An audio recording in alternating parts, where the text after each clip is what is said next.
Bonjour, aujourd'hui je vais vous parler des grandeurs simples et des grandeurs composées. Alors tout d'abord, une grandeur simple, qu'est-ce que c'est? Eh bien c'est une grandeur que l'on peut mesurer directement à l'aide d'un appareil ou d'un instrument. Alors quelques grandeurs simples usuelles, la température que l'on peut mesurer avec un thermomètre, l'unité c'est le degré Celsius, la longueur que l'on peut mesurer avec un mètre, et l'unité c'est également le mètre, la masse que l'on peut mesurer à l'aide d'une balance, et l'unité c'est le kilogramme. Le temps que l'on peut mesurer avec un chronomètre, son unité c'est la seconde. L'intensité du courant que l'on peut mesurer avec un ampèremètre, et l'unité c'est l'ampère grand A. Enfin, la tension que l'on peut mesurer avec un voltmètre, et l'unité c'est le volt grand V.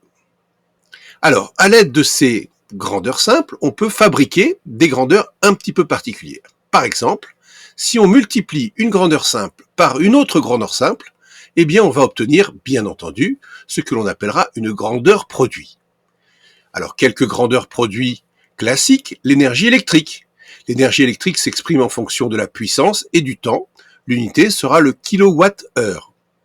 L'aire d'une surface, c'est une longueur multipliée par une longueur, donc on va obtenir des mètres carrés. Et par exemple, le volume d'un prisme, alors c'est un aire et une longueur, donc des mètres carrés multipliés par des mètres, cela donnera des mètres cubes.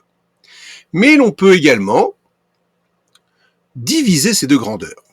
Donc ces deux grandeurs simples, lorsqu'on les divise, eh bien on va obtenir naturellement ce qu'on appellera une grandeur quotient.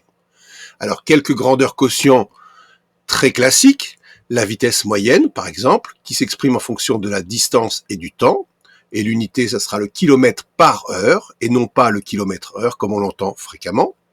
Le débit, qui sera en fonction du volume et du temps, et ce sera des litres par minute.